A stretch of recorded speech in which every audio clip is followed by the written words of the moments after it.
Local programming on KRWG made possible in part by viewers like you. Thank you.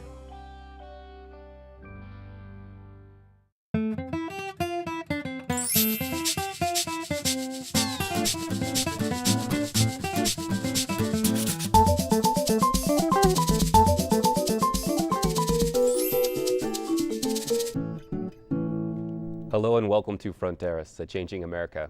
I'm Anthony Moreno. This episode, we focus on business and economic development in southern New Mexico. We will also take a look at what type of options are available for those seeking to improve their workforce skills.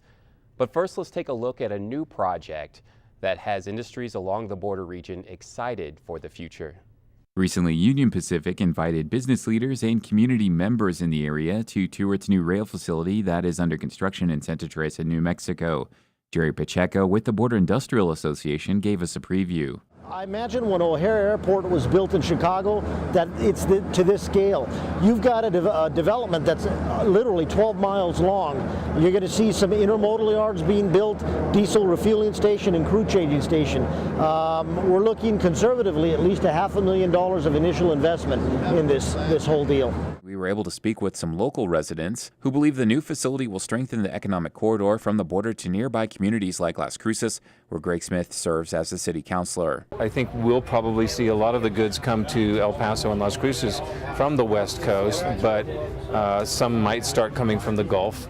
And so just the dynamics of how trade happens or how things are transported will change with that.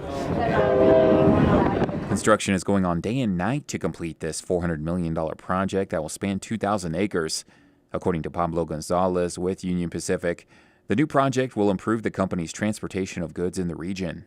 It's a big step to supporting our infrastructure in the Southwest, and it's, I think, a big step for the communities of El Paso, of New Mexico, of Chihuahua, and even the further expansion into the regions of Sonora.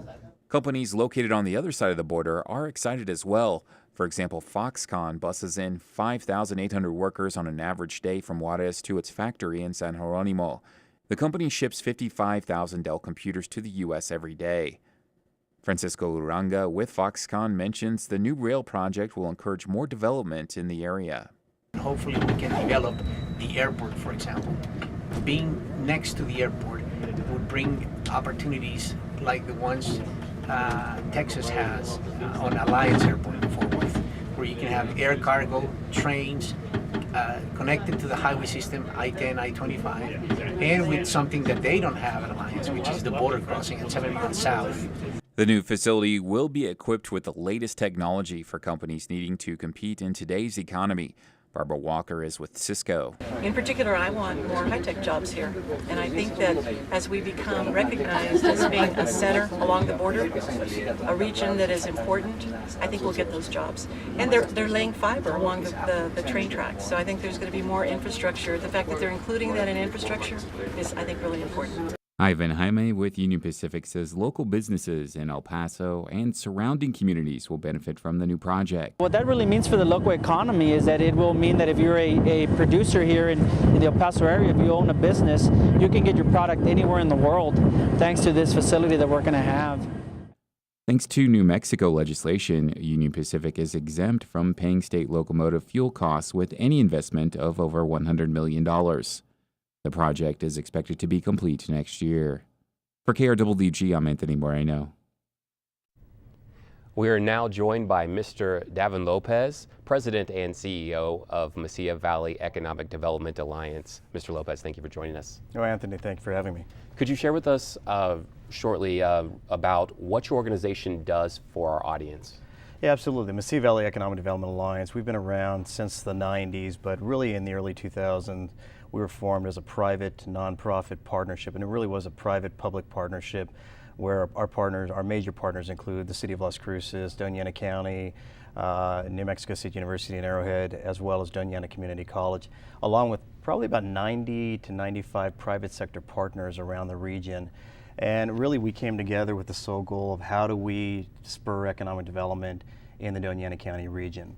Our mission is, and you might hear economic development in a lot of terms. It means a lot of different things to a lot of different people, but our mission really, first and foremost, is what we try to do is create wealth in Doña Ana County through the creation of economic-based jobs in the area. And that's really what distinguishes us from maybe other organizations out there who are involved in economic development. When we concentrate on economic-based jobs, we are now finding ways to bring more dollars into the localized economy where more spending can take place on services and other types of retail opportunities that may be out there. What sort of budget does your organization have to work with? We are approximately on about a $520,000 a year budget, and that fluctuates from time to time. It really depends on the corporate giving and the ability to give that's out there. Obviously, with the recession over the past few years, there's a lot of companies who have had to pull back on some of their corporate giving, but we've been maintained between about $500 and $550 over the years. How does that compare to other communities around the size of Las Cruces? You know, it's interesting. What I think people don't realize when we are working with trying to bring new jobs to a region, new companies to the area for opportunities, it's a very, very competitive field out there. Not only is every state aggressively involved, but there's communities within each state, around the world as well, in terms of competing for jobs that are out there. So suffice it to say, we don't have the weakest budget, but at the same time, there are communities out there with just payrolls, not payrolls, but the budgets that just exceed anything we can do. I always quote or point to a lot of the West Texas towns, for example. The West Texas towns, they fund economic development through a tax base. And what that allows them to do is have budgets literally in the millions of dollars that they can utilize to compete for business and economic development and growth. Other communities do, they'll raise their budgets in different forms, but suffice it to say it's pretty competitive. For a community of our size, I would say we do more, we learn to do more with the limited resources we have, and I think that's what has allowed us to be competitive. But broadening our budget to expand our capacity obviously is a direction we want to move in as an organization. Now, I've heard you speak before, and you like to reference to a favorite movie of yours when it comes to the business outlook in New Mexico. Could you share with us a little bit about that? I've always referred to, and I think this is what you're talking about, I've always referred to the movie Shawshank Redemption, which is one of my favorite movies. And in there's a quote that people have to either get busy living or get busy dying.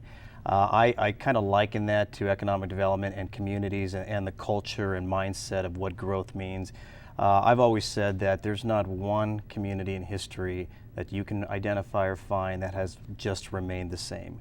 They've either grown or they've either declined. So my version or interpretation of the quote is we as a community always got to get busy growing or get busy dying.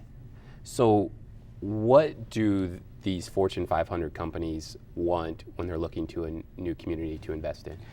There's probably over 100 different site selection parameters that companies look at when they're going to be making a move. There's two things, though, that they cannot go without. Number one is the right real estate or facilities, and two is having access to a skilled labor force, skilled and available labor force. We can talk about other things such as infrastructure, we can talk about logistics, transportation, access to highway systems and rail. Some companies can overcome some of those obstacles, some need those obstacles, but the common denominator amongst all companies is really the right real estate and the right skill sets. That's really what it comes down to. And we run into this question all the time. We are a community of approximately 100,000 people in Las Cruces, and in the county, approximately 200,000. When we're competing for business, even the smaller expansions that are taking place around the country, when I say smaller, that could range anywhere from 50 employees to 100 employees. Larger expansions are going to be typically 1,000 to 3,000 employees, but we compete for the smaller expansion range. But even with a population of 200,000 and a relatively lower unemployment compared to the rest of the country, what that means it's lack of an available, visible workforce for that company to choose from. So that becomes a hurdle for us all the time. So one of the biggest hurdles that you're facing is having the skilled workforce in place. I would say having the workforce identifiable. Again, we start with the population. total population, which is relatively small compared to larger metros, and then a low unemployment rate, kind of gives you an indication of what the available workforce is, and then you have to look for the skill sets within that available workforce. When we deal with site selection consultants, these are individuals or companies that will work with Fortune 500s, Fortune 1000s, really any company that's engaged in a new search for a site facility. They always look at certain parameters, and these parameters in terms of workforce are going to be who can we talk to within a community that can describe specifically what the challenges are that they've had to acquiring the workforce. There's no better information than anecdotal information from those who are already in the industry. And so if someone goes to an Albuquerque, for example, and they're looking for a skill set that requires higher end computer skills or programming skills, or they'll look to a company like Intel, they'll look to a company like Hewlett Packard or Fidelity, some of the larger companies out there, and talk to the human resources divisions as to the experiences that they've had, and that'll give an indication of who and how they can hire in the workplace. Unfortunately for us, we don't have those major type of employers in the area where a company can turn to get that anecdotal information. So we have to figure out different ways to present that information to companies in a way that illustrates that we do have the ability to provide the workforce to them. Being that we're a smaller community, however, what that means is we have to partner more aggressively with the community college and New Mexico State University in order to illustrate the ability to train a workforce and the ability to have a pipeline of future skill sets coming to that company down the road. What are some of the things that are already in place for this region that set it apart from other areas? Well, I think the hurdles we've been able to overcome has been changing our strategy in terms of how we market and get in front of certain companies. There's no doubt, because of the aggressive nature and competitiveness of economic development and jobs, going after jobs around the world, states and communities can really provide some strong incentives to companies coming to town. Recently, we've heard in the papers about IBM moving to Baton Rouge as an example. In that case, the state of Louisiana, along with the city of Baton Rouge, they came with a very aggressive financial package to get over some of the hurdles that were faced in Baton Rouge. It was perhaps dollars towards bringing individuals in from outside the state in order to fill those positions and incentivizing them to do so. Others were putting dollars into the university to build a computer science program to create that pipeline down the road. We have trouble competing with that because just of lack of dollars that the state can provide to a deal, quite frankly. Lately in Las Cruces, we've been trying to figure out our own ways to develop localized incentives and illustrate those localized incentives, but it's challenging to do so. Budget has to be created, there has to be the willingness of the community, and we're making steps to doing that. But the overall challenges that we see out there will always be workforce. So what we try to do to overcome the incentive issue is we will market assets that are unique to an industry and that are unique to something we have in the region. So let me give an example of that. What's happening down in Santa Teresa with Union Pacific's $400 million project, that combined with some legislative changes that took place a couple of years back in the creation of a border overweight zone, now have created a unique atmosphere where we are the only border overweight zone with intermodal access on the U.S.-Mexico border. We work in conjunction with the Border Industrial Association and Union Pacific and the Verde group down there to try to figure out how we can really even create more tools that make that area niche. The point is, when we can market that as the only destination for those opportunities anywhere on the U.S. or Mexico border, we can then get past some of those hurdles of incentives or lack thereof incentives. Here in Las Cruces, we have great airspace. With White Sands Missile Range, with Spaceport America, and what a lot of people don't realize is we have the Flight Test Center here in Las Cruces, which is the only place in the country today where a company can test an unmanned air vehicle in the public airspace. That's important. I say that because unmanned air vehicles is the fastest growing segment of the aerospace industry today. So when we're talking about technical high-wage jobs in manufacturing and R&D, that provides a great future opportunity for us. But in essence, we're marketing first and foremost the unique assets we have. So that, I think, has allowed us to remain aggressive in terms of recruiting new companies to the area and growing the area. Do we have a lot more we can do? Absolutely. Speaking of aerospace and space, we only have about a little over a minute left, but I was wondering if you could share with us, there was some good news coming out of the spaceport recently about a new tenant. Yeah, on Tuesday, it was announced that SpaceX would be doing a series of launches over the next 3 years. In the commercial space industry, SpaceX is a very strong name, so to be able to bring them to New Mexico, and hopefully it also creates the opportunity for future relationships with them, so we can, as their business model expands, as their market share expands, perhaps we can grow with them. But I think that says a lot to what took place in Santa Fe this past year with the governor and the legislators passing the Informed Consent Act. I think that showed that the state is willing to be in this industry, wanting to grow this industry, and companies listen to that. All right. Well, Mr. Lopez, thank you very much for joining you. us. Our guest was Davin Lopez, President and CEO of Mesilla Valley Economic Development Alliance. We'll be right back. Welcome back. Part of attracting businesses to an area is having a skilled workforce. We are now joined by Vicki Galindo, Interim Director of Workforce Development at Doña Ana Community College. Vicki, thank you for joining us. Thank you so much for the invitation. Could you start off by sharing with our viewers about your program? Absolutely. Doña Ana Community College has a long history of providing workforce development. That's our biggest goal that we have.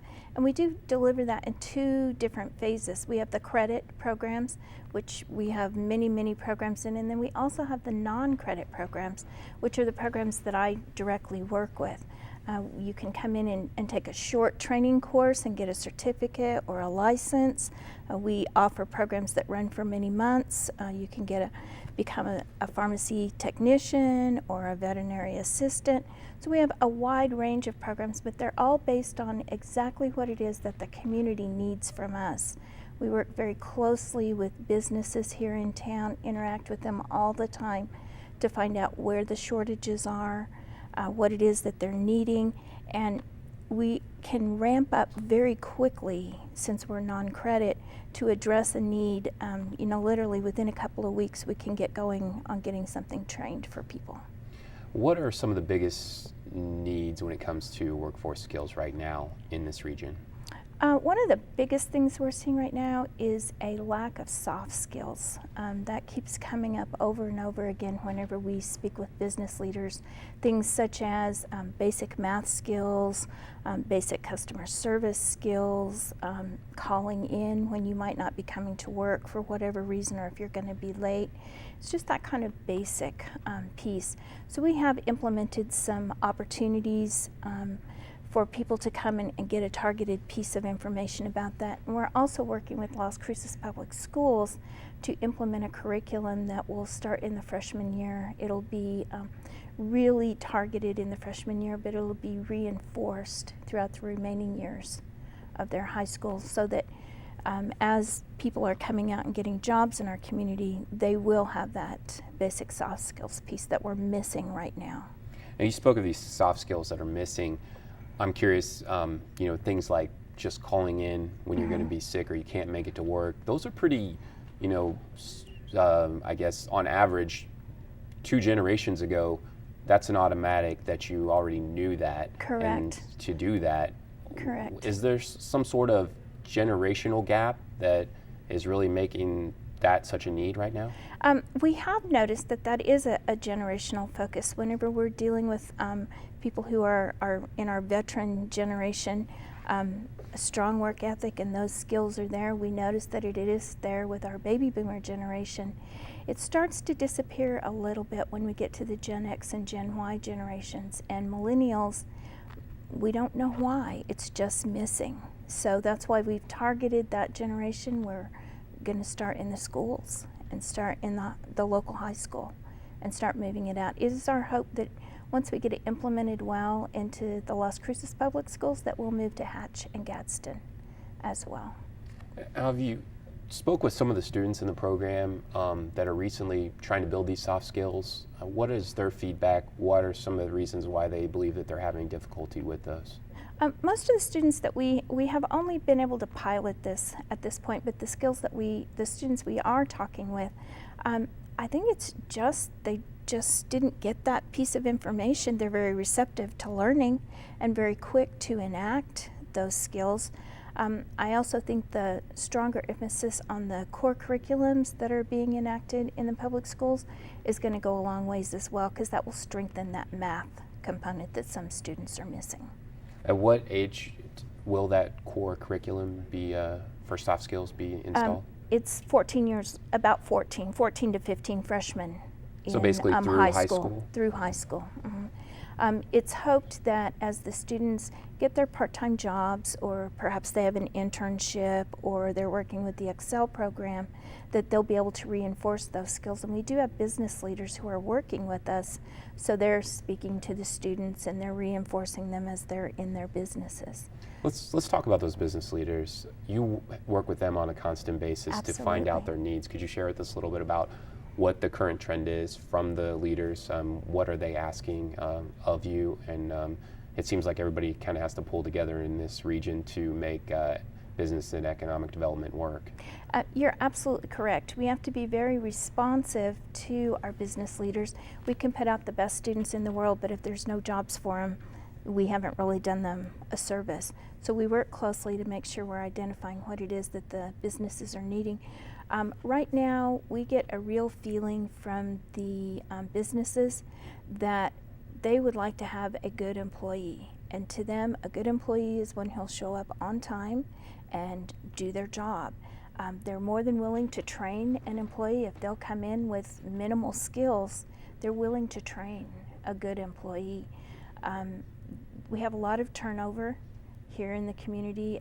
We have a lot of issues with employees not being able to pass drug tests, so that prohibits hiring sometimes, even though it might be a good employee, they can't pass a drug screening. Is that a recent trend, or has that been a trend for a while here in this region? It's been a trend for a while. It's just come more to the forefront. I think there's more people looking for jobs, and so there's more drug testing going on, so I think it's become a bigger issue. It's more that we're talking about it a lot more now.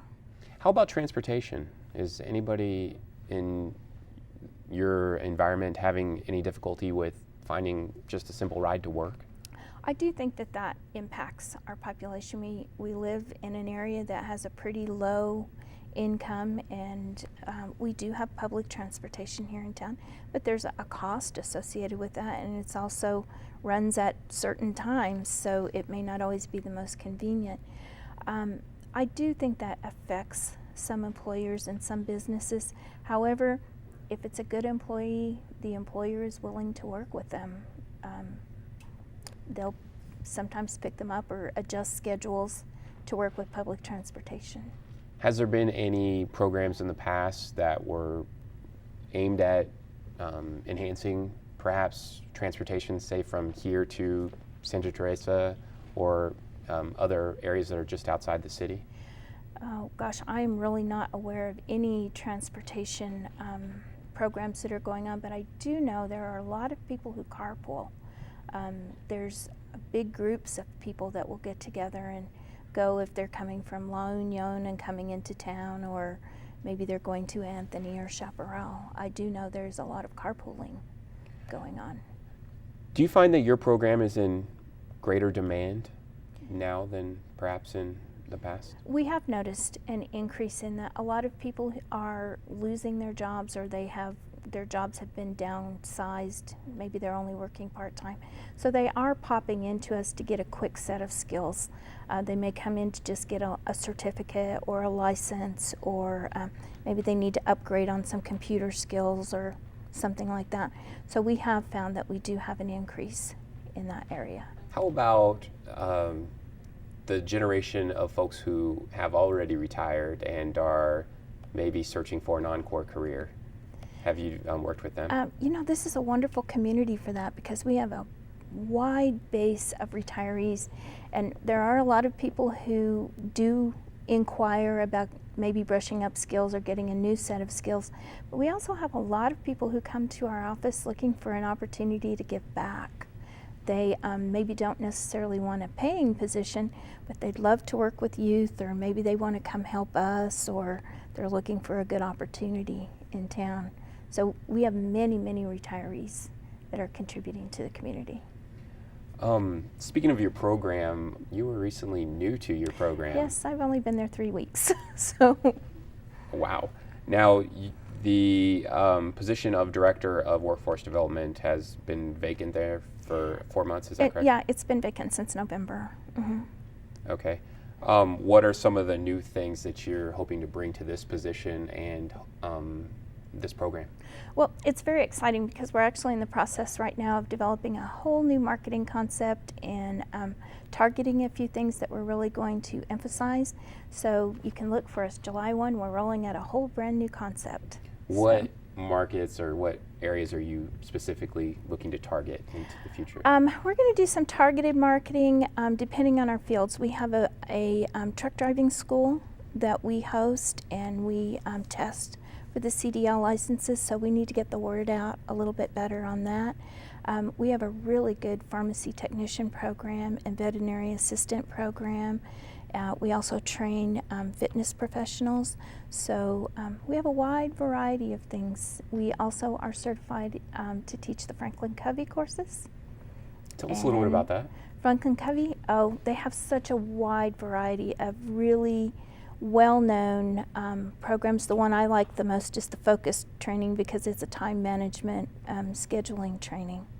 And so I use that all the time so that I can make sure I'm making the most out of the time that I have. We just have a little bit over about a minute left. Okay. Could you talk with us a little bit about how much of your program is online, or is that moving towards a new trend? We do have classes that we offer in person, and we offer probably 4 times more than we offer in person online. We have a good variety of classes online, and one of the things that we're going to be doing new is the blended classes, where we'll have some of it in person and some of it online. So we're very excited about that. You spilled my secret. Well, it was spilled here first. But, well, I was curious. So basically, someone will take a course online, but they still meet in a class. Is that how that works? Well, you can come to our facility to take the online class, or you can take it at home in your pajamas. 24/7, they're available. Real quick, can you tell our viewers where they can find more information about your program? Absolutely. We are located in the Workforce Training Center for Doña Ana Community College, which is at 2345 East Nevada. Vicki Galindo, thank you very much for joining us. Thank you. It was a pleasure. Our guest was Vicki Galindo, Interim Director of Workforce Development at Doña Ana Community College. I'm Anthony Moreno. This is Fronteras, a Changing America.